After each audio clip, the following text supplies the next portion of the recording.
Es el único occidental que trabaja para la República Popular Democrática de Corea del Norte, español y norcoreano, delegado especial de Pyongyang. Alejandro Caudevenos, muchas gracias por atendernos. Muy buenas, encantado. En la península de Corea se viven momentos de gran tensión. Dice su gobierno que se ha sobrepasado una línea de peligro difícil de reparar. ¿Es tan grave la situación que se está viviendo en estos momentos? La verdad es que es muy grave. Probablemente la más grave desde el año 2010, cuando ya hubo un conflicto en la isla de Yeonpyeong. Y esto se debe principalmente a las últimas sanciones del Consejo de Seguridad de la ONU.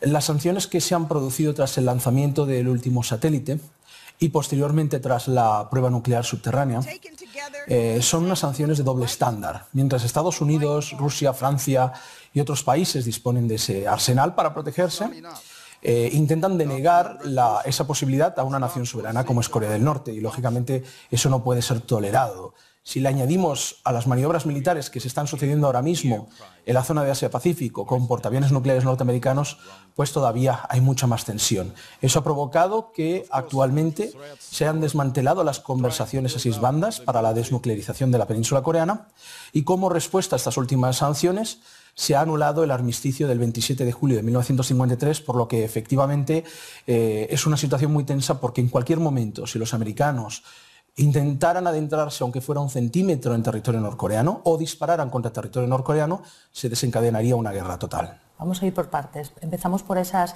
sanciones. Dice Susan Rice, las más importantes, las más duras que ha impuesto la ONU en su historia, encaminadas a aumentar el aislamiento de Corea del Norte y hacerle más caro lo que ellos consideran un desafío. ¿Cómo va a afectar a la República?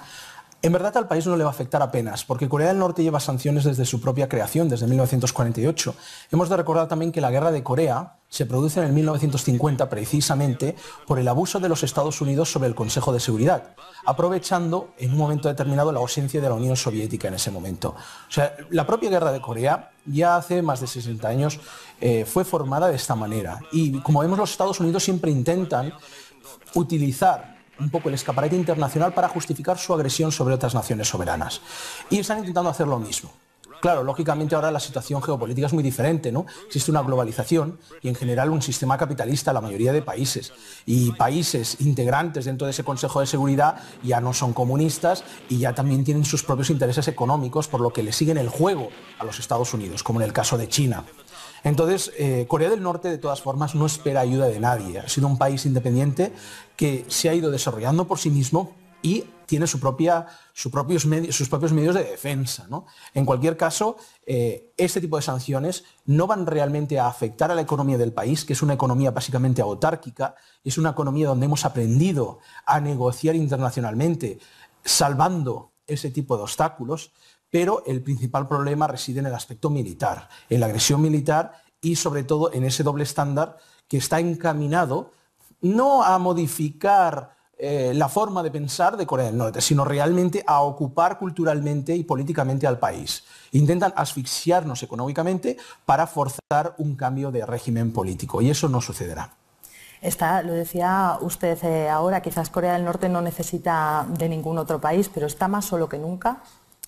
Corea, se puede decir que no ahora, sino tras la desaparición del socialismo, lógicamente se ha encontrado sola en la arena internacional, porque es un país realmente comunista, con un socialismo a niveles económicos y a niveles estatales, que países como en el caso de la antigua Unión Soviética o China ya abandonaron en los años 90. Entonces no es algo nuevo, no es una experiencia nueva. De hecho, el periodo más difícil precisamente fue ese. Entre el año 1995 y el año 2000, tras la famosa perestroika, en la desaparición de los mercados socialistas, todo se privatiza, el dólar y el euro se convierten en los dioses mundiales, deja de existir este mercado paralelo socialista que existía y el país se sume en una grave crisis. Corea ha sufrido muchísimo hasta el año 2000-2001, en que ha podido rehacer su industria y buscar fórmulas para solventar el problema, ese vacío dejado por el mercado socialista.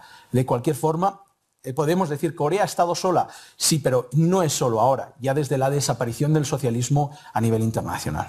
Decía usted antes, el problema es el militar. Estados Unidos y Corea del Sur han comenzado maniobras militares en Corea del Sur. Ustedes, en respuesta también a esas sanciones de Naciones Unidas, han roto esos acuerdos de no agresión, pero dice Naciones Unidas que no puede haber una ruptura unilateral, ¿no? Y de hecho no es la primera vez que se rompe este pacto. Bueno, el acuerdo de armisticio se firmó en 1953 y, como en cualquier acuerdo, si una de las partes incumple, en el caso de Estados Unidos, que ha incumplido sistemáticamente el respeto a las fronteras, sobre todo marítimas, la conocida como Northern Limit Line, es una frontera que pasa por agua, y en esta frontera, en el mar oeste de Corea, jamás fue reconocida en ese tratado. Y de ahí vienen muchos de estos problemas. Se creó una frontera cerca del paralelo del 38 para dividir el norte y el sur, pero a nivel marítimo los Estados Unidos crearon su propia frontera, sin reconocimiento y sin incluirse en ese tratado. Eso ha provocado los conflictos armados que han habido, como he dicho, en los anteriores años, y que es la zona más peligrosa, porque es una zona en la que no se ha pactado esa separación, ¿de acuerdo?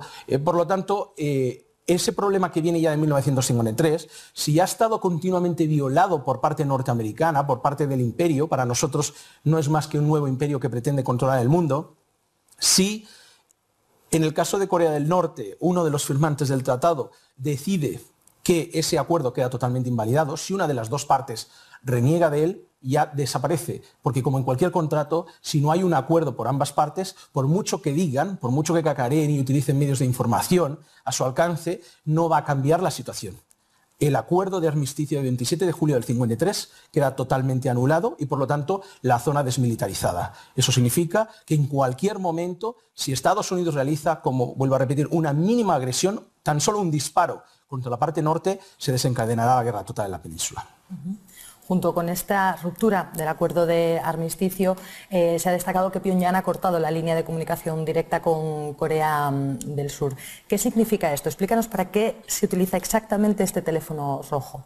Pues este teléfono era muy importante porque, aun existiendo esta zona desmilitarizada, que es como una zona de 4 kilómetros neutral, para prevenir los conflictos armados, precisamente, cuando sucedía algún problema, algún enfrentamiento, antes de que se tomaran acciones más elevadas a nivel militar, se utilizaba esta línea especial a través de la Cruz Roja, tanto el Comité de la Cruz Roja en el norte como en el sur, para intentar solucionar ese conflicto y que no escalara en una guerra total.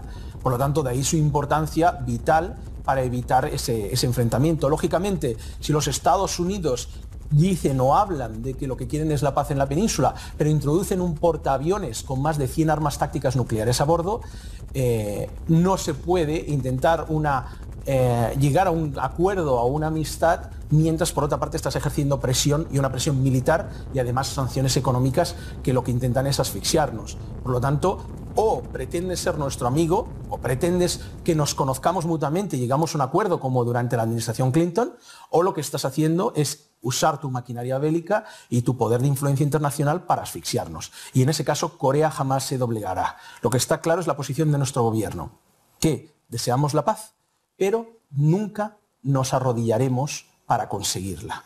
Y esa es la posición. Corea del Norte actuará como un espejo frente a la política de Corea del Sur y sobre todo de Estados Unidos. Antes de continuar con esta posición de Corea del Norte respecto a las actitudes de Estados Unidos y de Corea del Sur, quería insistir en el tema del teléfono. He leído en algún sitio que se utiliza también para cuestiones ciudadanas de la población, para reunir de alguna manera a familias que están en un lado y en el otro, o incluso para coordinar algunos paquetes de ayuda humanitaria. No sé si esto es así, y en el caso de si es así, ¿cómo perjudica a la población esta decisión? Es decir, se ha valorado, supongo, las ventajas y desventajas de cortar esta comunicación directa, ¿no? La línea más directa con el resto del mundo. Es cierto que esta línea también se usaba para asuntos humanitarios, pero también es cierto que el último presidente que ha habido en Corea del Sur, el señor Lee Myung-bak, ha sido un sirviente de los Estados Unidos que ha destruido absolutamente todos los acuerdos que se han construido en las dos anteriores administraciones. Desde el año 2000 al 2008, tanto con el presidente Kim Dae-jung, Premio Nobel de la Paz, como el presidente Roh Moo-hyun de Corea del Sur también, que se encontraron con nuestro gran líder Kim Jong-il, se acordaron los principios precisamente para la paz y la reunificación. Uno no puede imaginarse lo que se avanzó en esos 8 años, más que desde cualquier momento desde la guerra de Corea. Pero todo ese entendimiento entre norte y sur, la creación de un parque industrial que continúa existiendo en la frontera entre ambos países, el ver que habían miles de ciudadanos de Corea del Sur, que teníamos 2 vuelos directos entre la capital, entre Seúl y Pyongyang, todo eso desaparece en el 2008 cuando viene este presidente ultraconservador y proamericano que decide destruir todos esos acuerdos, entre ellos los de las reuniones familiares. Así que no es algo nuevo el fenómeno de que la situación se estaba ya deteriorando por el carácter ultraconservador y proamericano del presidente Lee Myung-bak. Ahora ese presidente acaba de dejar la oficina y otra persona de su propio partido, en este caso Park Geun-hye, la nueva presidenta de Corea del Sur, ha sido votada y promete cambiar esa política por una de acercamiento. Pero lógicamente ella también tiene las manos atadas porque incluso la dirección de las tropas surcoreanas depende de Estados Unidos. El problema es que Estados Unidos, tras la Segunda Guerra Mundial, ocupa Corea y se queda para siempre. Mientras otras naciones, la propia Unión Soviética, deja Corea para los coreanos, los americanos establecen sus bases y convierten a Corea del Sur en una colonia, hasta día de hoy. Hasta que los Estados Unidos dejen de querer controlar Asia-Pacífico y dejen Corea para los coreanos, este problema no podrá resolverse.